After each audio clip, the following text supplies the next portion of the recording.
मल्ली में सियासी तापमान लगातार बढ़ रहा है और सारे प्रमुख दल यहां से अपनी दावेदारी पेश कर रहे हैं। मल्ली के विगत चुनाव को देखें तो जातीय समीकरण के आधार पर यहां पर सपा ने एक मजबूत किले के रूप में अपने आप को स्थापित कर रखा है। इस वक्त हम मल्ली विधानसभा की परियावा ग्राम सभा में है, जहां से वोटरों का हाल जानेंगे, उनका मिजाज पूछेंगे।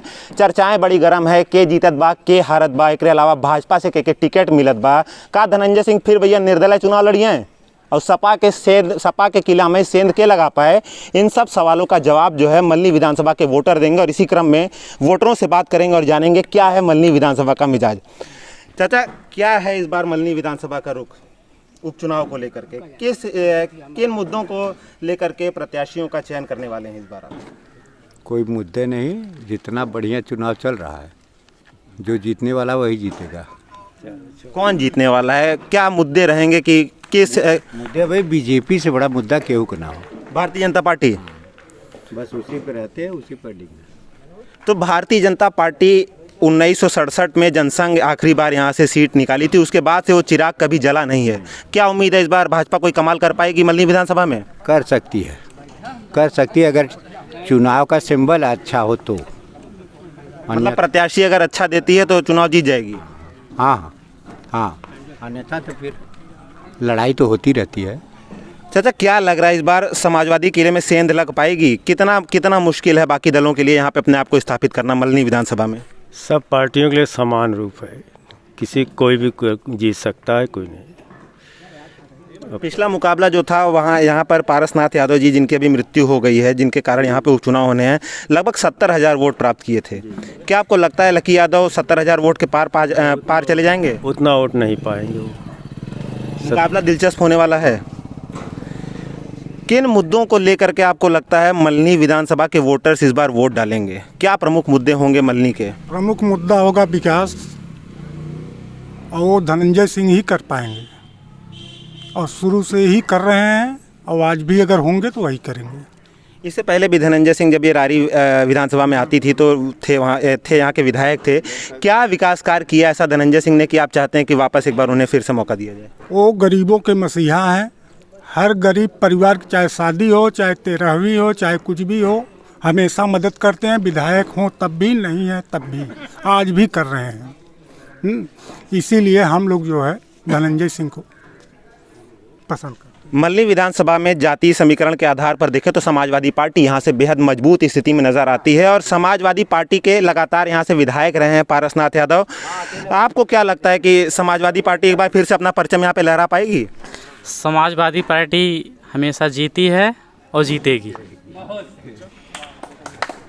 ऐसा कौन सा विकास कार्य हुआ है पिछले 5 सालों में जब सपा की सरकार थी कि आप? देखिए, विकास कार्यों के लिए आप लोग को पता करना चाहिए कि कौन से सरकार में कितना काम हुआ है। ये आप लोग पता क्यों नहीं कर पाते? नहीं, जैसे अगर आपके ग्राम सभा में कोई विकास कार्य हुआ है तो क्या हुआ है वो सपा के शासनकाल में? ऐसा क्या है कि सपा को आप वोट देने जा रहे हैं इस बार? देखिए, मैं व्यक्तिगत बात नहीं कर रहा हूँ। अगर मेरे खंड की बात की जाए तो विकास कार्यों में तो संपूर्ण नहीं हो पाई है, लेकिन यह है कि उच्च लेवल पे काम हुआ है। इस बार बसपा ने भी यहाँ से ब्राह्मण प्रत्याशी पर दाव खेला है। चाचा, क्या लगता है कितना सही दाव है ये ब्राह्मणों को रिझाने के लिए? गलत दाव है, एकदम गलत दाव। बसपा का एकदम गलत दाव है। बसपा का दाव गलत है इस पे एकदम? हाँ, एकदम गलत है, क्योंकि ब्राह्मण नहीं बदलेंगे। आपको क्या लगता है इस बार मल्ली का चुनावी रंग क्या कहता है? यहाँ बीजेपी का जो भी टिकट पाएगा आदमी जीतेगा 100%। भारतीय जनता पार्टी यहाँ से मजबूत स्थिति में रहेगी सबसे ज़्यादा। दादा, पिछले 1967 के बाद से यहाँ पे कभी भारतीय जनता पार्टी ने जीत हासिल नहीं की। क्या हुआ कि बीजेपी किसी को अच्छे आदमी को टिकट ही नहीं दिया था, और क्योंकि इसमें योगी और मोदी का विकास का बात, योगी और मोदी का, ये हमारे गांव का जो रोड देख रहे हैं, कभी सपा बसपा कोई बनवाया ही नहीं। एक बार साथ साथ धनंजय सिंह काम करवाए थे, बाकी बीजेपी 2 बार काम। बाकी भारतीय जनता पार्टी ने ही 2 बार यहाँ पे काम करवाया है। तो भारतीय जनता पार्टी यहाँ से मजबूत स्थिति में देखने को भी मिलेगी। उपचुनाव में न तो सरकार बनेगी न तो सरकार बिगड़ेगी। उपचुनाव में न सरकार बननी है न बिगड़नी है, तो ऐसे में क्या मुद्दे हैं मल्ली में आपके लिए? देखिए, सरकारें बनती या बिगड़ती हैं ये इसलिए ये जो है आम चुनाव में महत्वपूर्ण होता है। ये उपचुनाव है और उपचुनाव स्थानीय मुद्दे पे ही लड़ा जाता है और स्थानीय मुद्दे पे लड़ना भी चाहिए, क्योंकि यही जो है हमारे लिए और हमारे क्षेत्र के लिए सबसे प्रमुख मुद्दा होना चाहिए। और समाजवादी पार्टी के अभी लोग कह रहे थे कि बहुत विकास हुआ है, वो पता करना चाहिए। समाजवादी पार्टी का बस यही विकास हुआ है कि मेवालाल कनौजिया हमारे यहाँ हैं, मेवालाल कनौजिया के यहाँ से राजनाथ यादव 3 किलोमीटर की बस सोलिंग बनी है। सोलिंग जो थी पहले बस केवल पिचिंग का काम उन्होंने अपने 45 साल के राजनीतिक कैरियर में, जो कभी रारी विधानसभा था, उसके बाद वो सांसद भी यहाँ दो बार सदर लोकसभा से सांसद भी थे, उसके बाद यहाँ से 4 बार विधायक हुए हैं। और दिया बाती लेके खोल लीजिए पूरे परियावा विधानसभा में, परियावा ग्राम सभा में खोल लीजिए, अगर एक भी वो कोई कार्य किए हैं तो आगे बताएं सपा वाले। इस बार की चुनावी फिजा क्या कहती है? कौन मजबूत दावेदार आपको लग रहा है? और अभी हमारे जो है बड़े पिताजी हैं वो कह रहे थे जो है कि सबके लिए बराबर मौका है। ये जो है कि जितना वो जो है वोट पाते थे वो जो है लकी यादव कम पाएंगे। ये 120% सही बात है। पिता का पुत्र से कोई तुलना नहीं होती है। हाँ, उनका राजनीतिक कद 45 साल का राजनीतिक कैरियर होने के नाते वो कुछ काम नहीं किए थे, लेकिन राजनीतिक कद उतना उनका ऊंचा था कि वो उस अपने कद के बराबर वोट पाते थे, न कि जो है वो जो है और अच्छा कद से वोट पाते थे और सिंबल के नाते वोट पाते थे। उसी पारसनाथ यादव को अगर बस वही साइकिल हटा के पारसनाथ यादव खड़े हो जाए तो जमानत जब्त हो जाएगी यहाँ जो है रारी विधानसभा से। रारी नहीं, और इस समय मल्हनी है ये, तो उसके बाद लोकसभा से भी अगर वो लड़े तब भी जमानत जब्त। लेकिन ऐसे में कौन सा दल आपको लग रहा है इस बार मल्हनी में बाजी मारेगा? और हाँ, यहाँ जो भी कार्य हुआ है बीजेपी ने ही किया है। हाँ, इसलिए इस बार बीजेपी के लिए सौड़ी मौका इसलिए है क्योंकि पहली बार ऐसा है कि यहाँ के जो है प्रदेश में भी योगी की सरकार है, यानी बीजेपी की सरकार है, और सेंट्रल में भी उन्हीं की सरकार है। और यहाँ और ये बात ये सनद रहे सबको कि यहाँ चाहे बिजली हो, चाहे पानी हो, चाहे सड़क हो, जफराबाद विधानसभा के विधायक डॉक्टर हरेंद्र सिंह हैं और जो है काम करवाते हैं कहाँ? मल्हनी विधानसभा में। तो किसको वोट देंगे? नैतिकता के हिसाब से बीजेपी को वोट देना चाहिए। और यहाँ दलकर राजनीति ले फलानवा कोट दीजिए, ढकनवा कोट दीजिए। अगर आप नैतिकता जो है अपने हृदय पे हाथ रख के पूछे तो सबकी आत्मा एक करे, एक बीजेपी को दी। यहाँ पहले ये था कि हर आधे घंटे पे, हर 20 मिनट पे बिजली ट्रिप होती थी, हर 20 मिनट पे, हर आधे घंटे पे, और एक ट्रांसफार्मर के लिए नाक रगड़ देते थे। 4 दिन 8 दिन 10 दिन हाईडील पे जाते थे लोग। और अब क्या है, यहीं से हमारे यहाँ डब्बू भैया बैठे हैं, बस फ़ोन कर देते हैं कि डॉक्टर साहब ये है, और जाना भी नहीं पड़ता, ट्रांसफार्मर आके मतलब बदल जाता है तुरंत। मल्हनी विधानसभा का सियासी पारा वाकई गर्म है, क्योंकि जितने भी दल हैं तमाम तरह की बातें कर रहे हैं। है तो मल्हनी विधानसभा में काम यहाँ पे जफराबाद के विधायक करते हैं। कुछ यूथ चेहरे भी हैं हमारे पास। किसको लग रहा है इस बार मल्हनी विधानसभा में किसको मौका मिलना चाहिए? मुझे जहाँ तक लग रहा है यहाँ पे जो लड़ाई होगी सब में बराबर की होगी यहाँ। और अब तक यहाँ पे जैसा रखा कि सपा आगे चलता था सिर्फ पारसनाथ के वजह से, मुझे ऐसा नहीं लगता कि उनका वोट उनके बेटे लकी यादव को मिलेगा।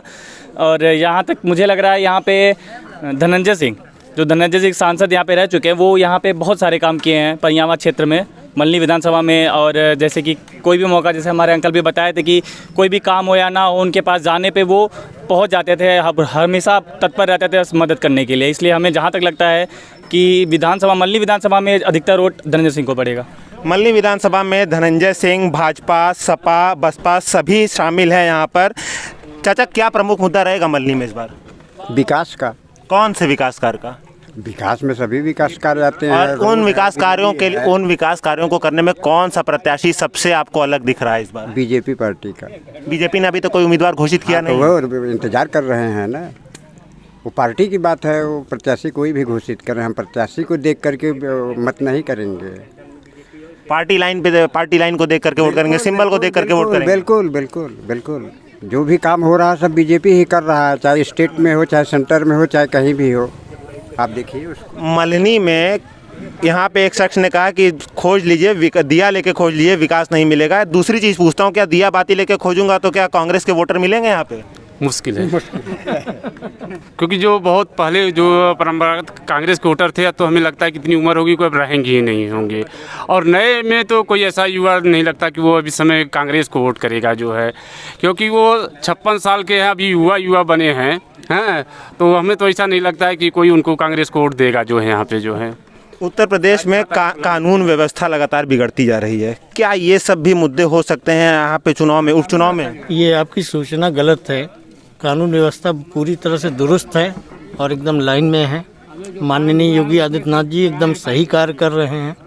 कहीं आपको कहाँ दिक्कत है, आप बताइए हमें, कहाँ कानून व्यवस्था गड़बड़ है? नहीं, क्राइम रेट में लगातार एनसीआरबी के डेटा को देखा जाए तो लगातार बढ़ता जा रहा है। संगठित जो क्राइम है वो कम हुआ है, लेकिन हाथरस की घटना को कह नहीं, हाथरस की घटना को नहीं, लगातार देखिए अभी उसमें क्या क्या निकलेगा आप देखिएगा। लॉकडाउन के बाद से लगातार क्राइम रेट बढ़ा है। अखबारों की सुर्खियों से लेकर के टीवी चैनलों की हेडलाइंस में ये देखने को मिला है। अब आप ये देखिए कितने लाख आदमी बाहर से आए हैं, ठीक है ना, तो उसको आप अगर प्लस करेंगे जनसंख्या के हिसाब से, उसका रेशियो जब निकालेंगे तो वो डाउन में जाएगा। इस चीज़ को आप कैलकुलेट क्यों नहीं करते? आप कम से कम 1 करोड़ 2 करोड़ आदमी आपके बाहर से आके बैठ गए यहाँ पर, बात समझिएगा, वो आप पॉपुलेशन नहीं जोड़ेंगे तो क्राइम रेट कैसे आप बढ़ना और घटना कैसे देखेंगे? क्या कहना चाहिए? जिस क्राइम रिपोर्ट की आप बात कर रहे हैं, एनसीबी की national crime report bureau of India के रिकॉर्ड के बारे में, वो रिकॉर्ड इसलिए बता रहा है, वो बात आपकी सही है कि रिकॉर्ड बढ़ा है, लेकिन अगर आप उसको मौके पर जब तहकीकात करेंगे तो वो इसलिए बढ़ा है क्योंकि लॉ एंड ऑर्डर इतना मेंटेन हुआ है और लोगों में जनता के प्रति जो है जनता का सरकार के प्रति इतना विश्वास बढ़ा है कि आज जो है पुलिस लाइन में आप जाते हैं तो रिपोर्ट दर्ज हो रही है, बस इसलिए बढ़ रहा है। और जब समाजवादी के जो है, जब ये समाजवादी के एजेंट जब थाने बैठते थे तो क्राइम नहीं मर्डर हो जाते थे, उसके भी जो है गोड़ दें पूरा जिंदगी यहाँ से लेकर वहाँ तक एक भी रिपोर्ट दर्ज नहीं होती थी। सपा की जब सरकार थी तो यही इल्ज़ाम लगता था कि जंगल राज है यहाँ पर। भाजपा में क्या सब कुछ सही है? सब अच्छा है, सब बढ़िया, एकदम अच्छा है। बस मैं इतना चाहूँगा, चाहे बीजेपी कोई भी हो, चाहे कुछ भी हो, बस मुझे साफ़ सफाई से इतना मतलब है। और बाकी जो भी अपने आएंगे, जो भी गवर्नमेंट पे होंगे, उन लोगों को ये बोलना है, अपना कोई अभी यहीं पे हैं, आपको मैं बता रहा हूँ, अपना ये जो गैस मल्हनी में क्या होने वाला है? किस प्रत्याशी की तरफ आपका रुझान रहेगा? आपको क्या लगता है कौन सा दल यहाँ पे? सुनिए, रुझान ये रहेगा, अपना धनंजय सिंह साथ हैं, धनंजय सिंह साथ रहेंगे। अभी क्या हम लोगों के रिलेटिव हैं वो, और अच्छे भी हैं, और जो भी रहेगा फिर बीजेपी जो रहेगा वो साथ देंगे। सभी प्रमुख दलों के बीच में यहाँ पर दावेदारी है। यहाँ पर मल्हनी विधानसभा सीट पर कब्जा करने की बात है और अपना अपना अधिकार दिखाने की बात है। ऐसे में यहाँ पर मुकाबला फिर से त्रिकोणी नजर आता है।